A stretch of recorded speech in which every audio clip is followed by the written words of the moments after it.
Дед Александр, а можно ли хранить дома разные амулеты из поездок? Например, золотую лягушку, африканские маски, такой, знаете, синий глаз от глаза. Я бы ответил на этот вопрос так. Вообще нежелательно.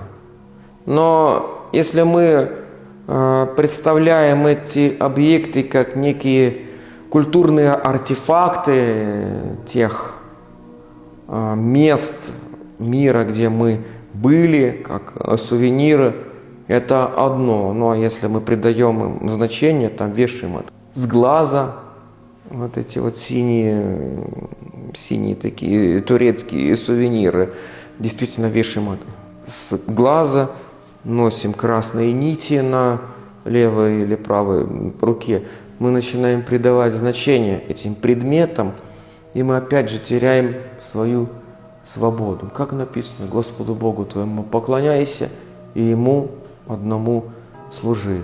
Опять же, все зависит от отношения человека к этим вещам.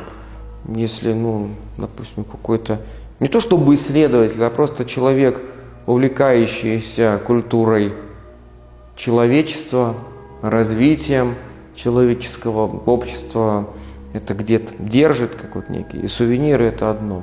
А если придавать значение этим предметам, подчеркну, для христианина это недопустимо.